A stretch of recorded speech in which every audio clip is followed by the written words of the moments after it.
Welcome to another edition of Word on the Street. Today we have the honor of meeting with the Chairman and CEO of Ballad Health, Alan Levine. Alan, you have just a few minutes ago you were talking to me a little bit about your public reporting to bondholders, a recent filing. Can you talk to me a little bit about that? Yeah, I mean, every quarter we're very transparent. Mm-hmm. We report our financials, our balance sheet. We provide management assessment of the conditions in the market and what's going on. And we just finished our year end with a $26 million positive operating margin. That's about a 1% margin, so it's not a big margin. But, you know, ironically, as we were reporting this quarter and year end, just today, one of the large, very stable health systems in the country, Providence Health, just announced they're laying off 1,800 people. Recently, Vanderbilt University Medical Center announced they're laying off more than 600 people. Ballad has been able to avoid that. You know, we've been very, I think, focused on our stewardship of these assets. Mm-hmm. We've been criticized for some of the decisions we've made, but they were prudent financially. They were prudent in terms of improving quality of care. And I'm happy to talk more about that. But our quarter and our year end turned out to be positive. And as I've compared our performance based on publicly available data, our performance is better than a lot of our peer systems here in Tennessee and in Virginia. Mm-hmm. So I think that's important for our thousands of employees. They want to know that we're stable. Mm-hmm. Now, in the report, I also articulate some serious concerns we have about some of the insurance companies that are in the Medicare Advantage business. Medicare Advantage is a very important product for people that are on Medicare. 55% of the people that we serve have Medicare. Of that 55%, 75% of them are insured by Medicare Advantage insurance companies. And we have seen a 70+% increase in the number of claims that are denied or where the insurance company downcodes the claim after the patient is discharged. This means higher out-of-pocket costs for patients. It means some services like post-acute care may not be available to those patients because they won't cover it, because you have to be admitted to the hospital as an inpatient, which they had been until the insurance company downcoded them. And probably the worst offender to us is United Healthcare, and so I think you're going to see health systems take a much more aggressive posture towards some of these companies. Mm-hmm. And it's important to know, when they deny a claim or they downcode a claim, the profit from that stays with the insurance company. They're taking the money away from doctors and the hospitals, and they're keeping it for their profit. It doesn't go back to the taxpayers that are paying the premiums either. In fact, this year, the Medicare Advantage insurance companies got $25 billion more in premiums. So they're recording huge profits in the Medicare insurance business, and they're doing it by denying care. And that isn't appropriate. And so I think we're going to fight back pretty hard against that. Great. Well, let's talk a little bit more about Medicaid and the cuts and how's that going to affect Ballad and the region in general. And have you talked to lawmakers about this issue since the Senate passed the bill? Yeah, first of all, we were obviously pretty vocal about these changes. The House, the United States House, in the One Big Beautiful Bill, had proposed something we could live with. We were, you know, they basically, I don't want to get into too many of the details because it's pretty in the weeds, but what they had proposed was something we could support, and the Senate changed it to something that is pretty devastating to hospitals all over the country. 80% of the hospitals in Kansas, for instance, I know people here don't really care about Kansas, but 80% of those hospitals are rural and losing money even before these cuts. And so rural communities all over the country are going to feel this. That's why we're focused now on making sure we shore up our financial condition and communicate to our legislators. You know, look, as with any bill, after they pass it, and the One Big Beautiful Bill had so much stuff in it that a lot of them supported and wanted to vote for.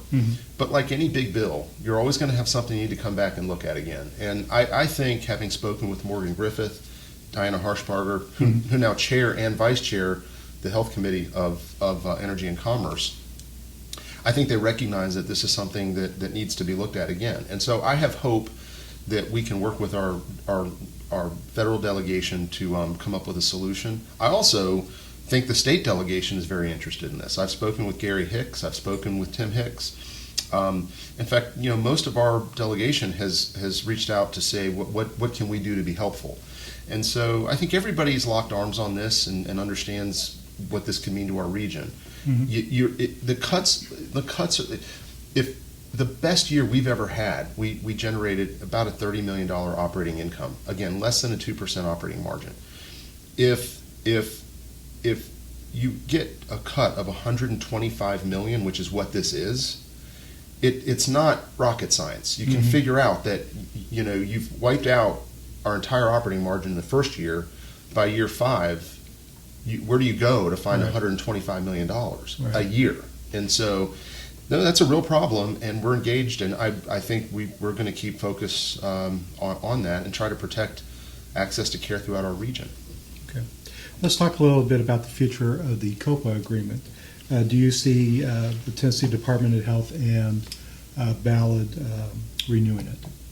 Well, the COPA is a forever document unless either party terminates it. Mm-hmm. Over time it's changed, and as you get experience and you learn what's working, what's not working, then you negotiate the change to it.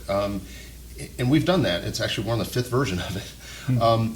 I think it's important to have the COPA. I think it's important even, look, I understand why people say, okay, all the hospitals in a region are owned by one provider. Mm-hmm. By the way, we're not unique to that, okay? Mm-hmm. West Tennessee Healthcare is a single system region. I mean, they have one system for the whole region.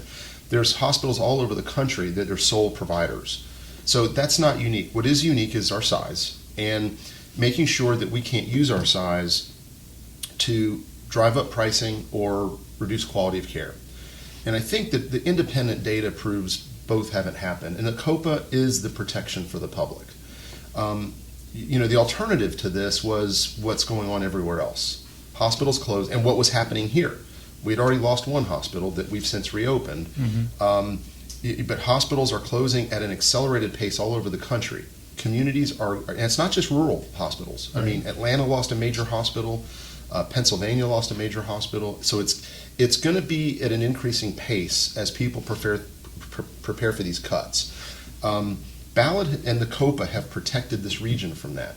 The good news is that people here haven't had to experience what everybody else is experiencing. Mm-hmm. To have a Holston Valley that's, one of the best hospitals in the country, to have a Johnson City Medical Center whose level 1 trauma center now has been determined to be the #1 trauma center in Tennessee for patient safety. Mm-hmm. That's not us saying that. That's independent third parties. Mm-hmm. A study was just published in an international journal studying our trauma consolidation. And I know we got a lot of criticism when we did it. Today, 25% fewer people a year are dying because of what we did. Mm-hmm. That's a fact. And it's proven, it's peer-reviewed, it's been published. If we'd have listened to the noise and the social media chatter, mm-hmm. 25% more people would be dying today. Okay, and so, I think what I've always shared with our team is, look, the decisions we make are going to often not be popular. Our board knows that. Our board, they all live here. Scott mm-hmm. Niswonger is somebody who cares deeply about this region, right. and others that are on the board, representatives from Eastman. These are people that care deeply about their employees and the people in this region. They've been lockstep with us on these decisions because they look at the data and they understand the reasons for these decisions. And, we made a decision 3 years ago with the nursing shortage to make major investments in our staff. We've added 13 child care centers for the region because majority of our nurses are now below the age of 35. So, that's important to them. Mm-hmm. Yeah. So these are things we've done, and they're working. And it was a very difficult last few years. People saw wait times going up. They saw shortages. And it wasn't just healthcare. This was happening, whether it was a restaurant or there's labor shortages. Right. And so the advice I've given my team is focus on the plan, execute on the plan. The rest will take care of itself.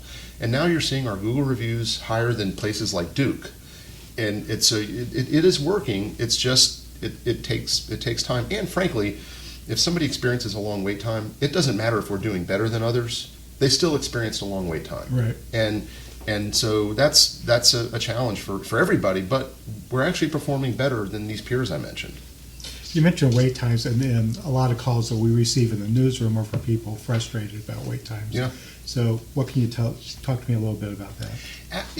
After I'd say probably 2021, if you go back and look at the news clips back then, I predicted a labor shortage. I said we're going to have a shortage because we saw what was happening with the turnover as nurses were just getting exhausted during COVID. Right. And the number one thing that happens when you have a staffing shortage is wait times go up. And the reason the wait times go up, it's primarily in the emergency department. When somebody comes into the emergency department, they're sick, and they want to be seen. And the number of times I've heard, well, I've been waiting longer than the person that just went back. Right. Well, the reason that person went back before that other person did was because they either had a life-threatening illness or their situation was much more serious. Now, if you're the person that had to wait longer, that's of little consequence. You're still waiting longer. And so we've tried to do everything we can to reduce the number of ER visits. We've accelerated services upstream of ER, like through Appalachian Highlands Care Network. And we've actually reduced avoidable admissions in our community by 50% since we became Ballad. That means 50% fewer people have had to go to the ER and be admitted to the hospital.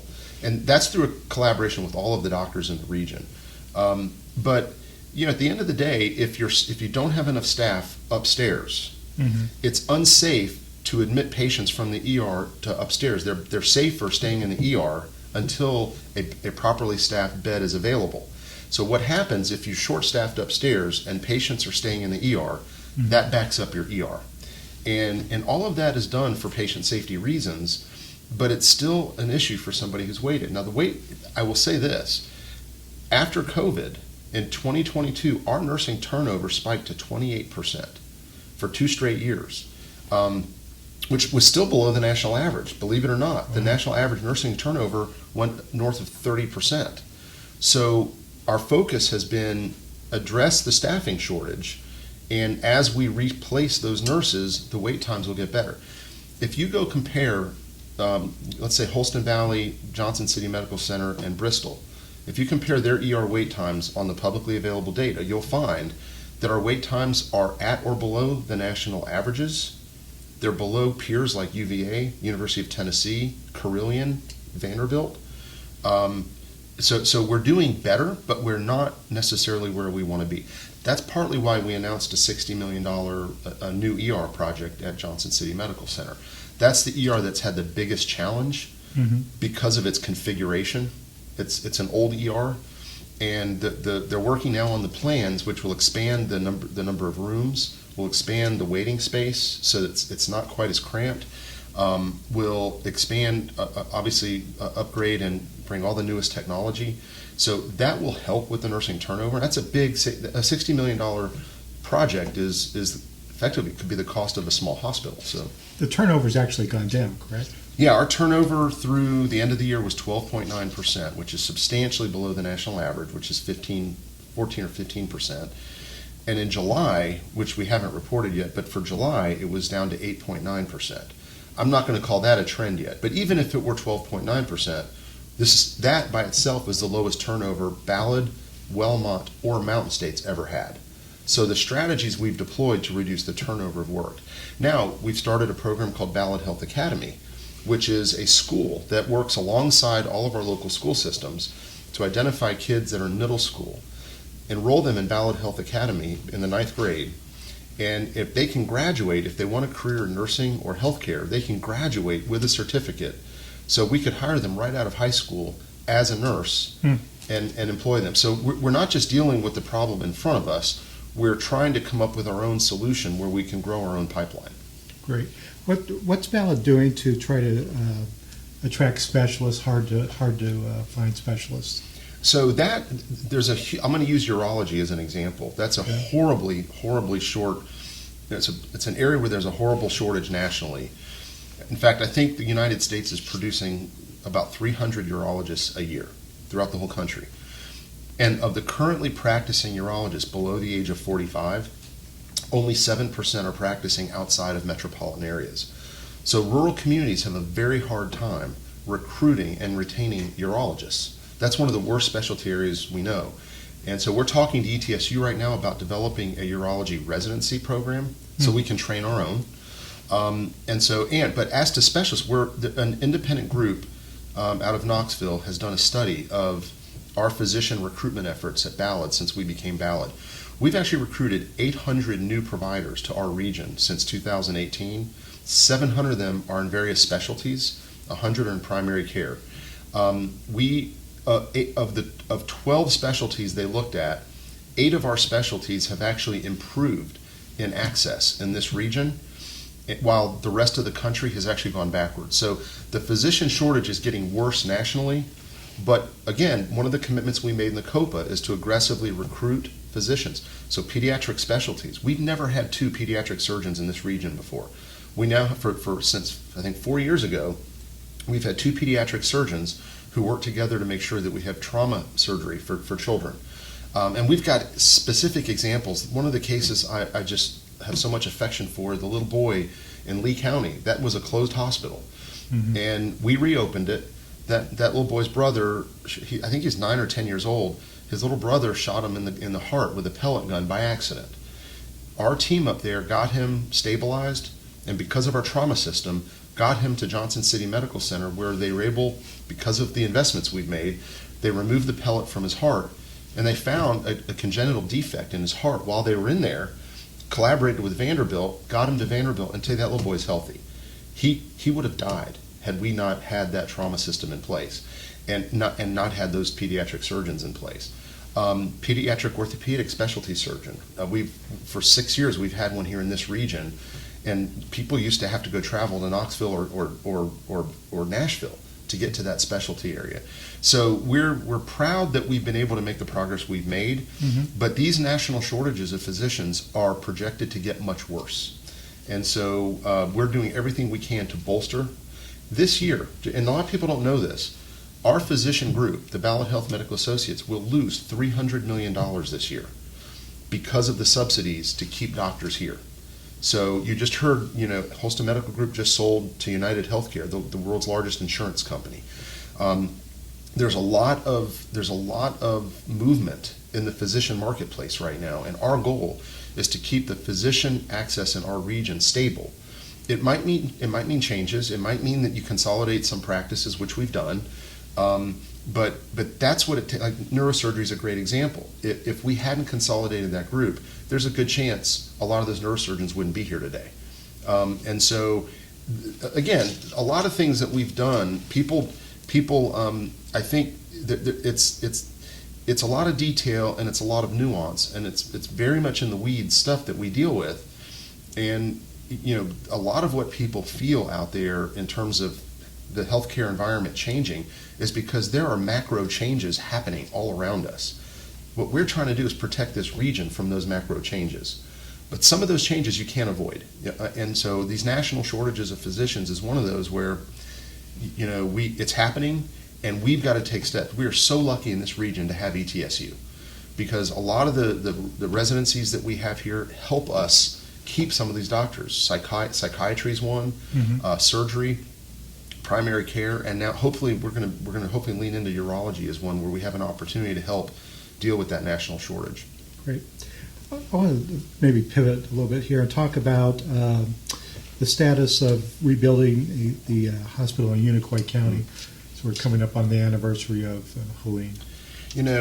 When I first came here in 2014, it was one of my most proud moments because that hospital had become financially insolvent, and it had failed, and so Mountain States Health Alliance stepped in, and the first decision I made when I came here was that we're going to cash flow that hospital. We're going to make sure that hospital stays open. So we were actually providing subsidies to keep the hospital open, and the question was raised because the hospital was losing money. Should we go forward with building the new hospital? And I asked the board, when we agreed to take over that hospital, did we make a commitment to build the new hospital? And the board said yes. I said, well, we're going to keep our word. And our board said, you're right. And they stood behind us, and we spent almost $30 million to build that new hospital. And it was beautiful. Mm-hmm. It was every time I've ever driven to Asheville and come back over that mountain, it was the first thing you'd see. And it was really a source of pride for all of us. and it was devastating to sit and watch what happened. You were on the ground that day. I was there, and I was in our emergency operations center, and in fact, I remember the moment we made the decision to move all those people to the roof. I leaned over to our communications person. I said, "Be prepared. This just became a national story. People are going to be watching this all over the country," and they did. And it was horrific. It was frightening, but I couldn't have been more proud of our people there. Dr. Oceanbine, who took lead, and as soon as it was safe to go, once the helicopters, we knew they were on their way, I got in my car and drove there because I wanted to talk to those people myself. So our strategy is to build a new hospital. We want to now, and we had made the commitment to build a new hospital after it flooded. Immediately, we said we actually put a tent there to provide medical care, and we are now providing some form of urgent care access there. The One Big Beautiful Bill made us we had to take a pause because now the cost to build that new hospital is going to be close to $50 million. So if you spend $50 million to build a hospital that, by the time it opens, you're going to face $125 million in cuts, then you're having to start talk about if you have to possibly close hospitals.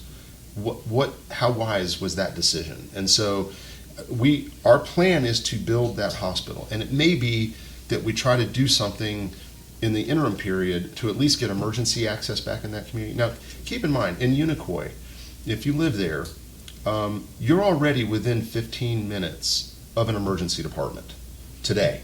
Now, that having been said, when you've got places like Nuclear Fuels there and people live there, they want to know they have more quick access. Right. So I think our first priority is to make sure we get emergency access back in that community. So I think that we've not wavered on. But so two things have to happen at the same time. We've got to move forward with our planning. Mm-hmm. I've authorized to get an option on property so that we can at least solidify having the property. And I've asked our team to start planning at least to look at emergency services and what it would take to stand those up. So I think that's where we're at right now, and we're communicating with the delegation. Renee Jones represents that county, and she has advocated fiercely for that hospital. And so we've locked arms with her, and we're going to do everything we can to get that hospital open. And our delegation's been very supportive. They put $10 million in the state budget to help us with the cost of building that new hospital. But that makes it even more important, since we're talking about using public money, mm-hmm. to make sure that if we do it, that it's sustainable. We don't want to spend $10 million of public money and then have to close something. Right. So, right. Yeah. Right. Talk to me a little bit about where you see Ballad 10 years down the road. Well, if we can get these changes that are in the One Big Beautiful Bill fixed, I think you'll have a thriving system. The things that are changing beyond the financial piece, AI is changing everything. Mm. I mean, we're already making use of different elements of artificial intelligence right now. It's going to change a lot. Technology, already, if you look at what we've done with our pharmacy, we bought 3 big robots that are now servicing our pharmacies. One is in Bristol, one at Holston Valley, and one at Johnson City. Mm-hmm. And those robots have completely changed how we dispense medications within the hospitals. It's dramatically improved patient safety. It's reduced the costs, the ongoing costs. And now we're using artificial intelligence to further improve medication safety in our dispensing units on the floors, mm-hmm. Looking at patterns of behavior, both taking the data from the technology system we have and nurse behavior and coming up with ways to make sure that we don't have medication errors. You're going to see artificial intelligence impacting how radiologists read films. So I think 10 years from now, the world is not going to be about bricks and mortar. It's going to be about how technology advances access, and we're using it now. We're in more than 130 schools with our technology, so that we can do virtual urgent care visits for kids, so their parents don't even have to take them away from school. And so I just think technology is going to be a big thing. The investments we're now making in we're replacing all of our cancer technology right now. That's a $100 million capital investment we're making, but like the newest technology we're going to have at the Med Center uses artificial intelligence in identifying cancerous tissue and using radiation therapy to treat the cancer. I think I just think it's going to look so different. Even 5 years from now is going to look different. So we have to adapt to it. And the thing I would say is, as we change to adapt to that changing environment, I encourage people to understand this is not caused because of Ballad or any other health system. These are things we have to adapt to, or we won't make it. It's just that simple. It's if you've read the book Who Moved My Cheese, right. If you just do what you've always done and you resist change, one day you're going to wake up and the change is going to have happened to you, and you're going to be bankrupt. Right. So it's healthcare is very personal, and sometimes people don't always understand why something has changed. But look, I have a board. I have an obligation to be truthful and honest with the community, because my board will hold me accountable if I don't. Unfortunately, people that go on social media and say things, they're not accountable to anybody. So what I ask people to do is, when you read something, look for multiple sources before you assume it's true. Right. Because otherwise people are getting angry and making decisions about something that's not even accurate. And it's just, I don't think it's fair to do that to people. Talk to me a little bit about what keeps you up at night. I think the burnout of the physician workforce is frightening to me. The way Medicare has continued to cut doctors, the way these Medicare insurance companies continue to use technology to second-guess doctors. I'm seeing more and more doctors retire at younger ages and do other things. And I think the problem is that the pipeline of new physicians isn't there to support that.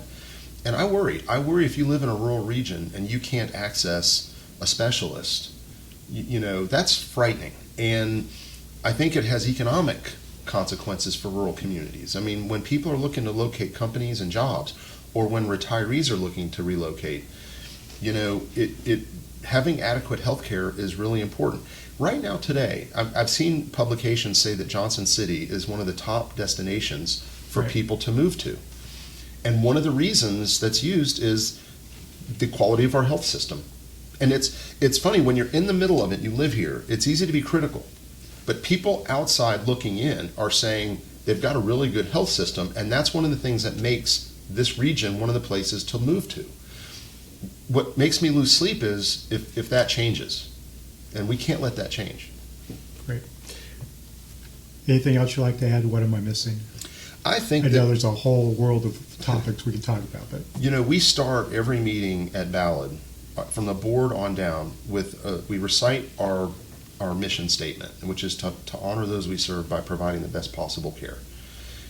And we talk about what decisions we're going to be making, and we remind ourselves that when we make those decisions, we want to honor our patients by providing the best possible care. And whatever decision we're making has to be consistent with that mission. And I would tell you, when I look at my board, every board meeting, or when I communicate with them between board meetings, that's really what the conversation is all about. How is this helping us serve our community better? And it's a pleasure and a privilege to work for a board and for 12,000 people, because I work for our employees. They don't work for me. I mean, my job is to make sure they are able to show up and take the best care of patients. And I'm unapologetic about that. I mean, I realize that some people may not like some of the decisions that we make, or may think that they're easy decisions to make. Mm-hmm. They're not easy decisions to make, but I have a board that holds me very accountable for the result of those decisions. And it's a privilege to have that type of local governance. It breaks my heart to see some of these hospitals and physician groups being sold to national companies that don't have loyalty to the local community. Now, if it's the local hospitals may be loyal to the local community, and the physicians may be loyal to the local community, but I assure you, having run a for-profit, publicly traded company, the bottom line is you have to answer to your shareholders every quarter, and that's the reality of it. And we have worked very hard to prevent Ballad's hospitals from falling prey to large publicly traded companies that want to come in and extract profits from this region. When an insurance company buys a physician group here, it doesn't matter what anybody says. These are, by the way, the Holston Medical Group physicians are fantastic physicians. Many of them are friends. They practice in our hospitals. I have enormous respect for the leader of Holston Medical Group and for the group itself. But at the end of the day, the profits now are leaving the region. So millions of dollars, if they make a profit, they're going to Minnesota. And that's something we've worked hard to prevent. And so I'm proud that we have 1,000 doctors that we employ or contract with that are part of a not-for-profit system with local governance. People might not like all the decisions, but I can assure you they're being made by people who live here who have to live with the consequence of those decisions, whether it's going to church and hearing about it, or hearing it at the grocery store, or their own family members being in the hospital. Right. So that's something that we pledge. We're going to work. The absolute last resort for Ballad will be to allow ourselves to be controlled by interests whose primary fiduciary responsibility is to shareholders. Great. Well, thank you very much for your time. It was an honor to speak with you this morning. Thank you. I'm Rob Walters, and we'll see you next time on Word on the Street.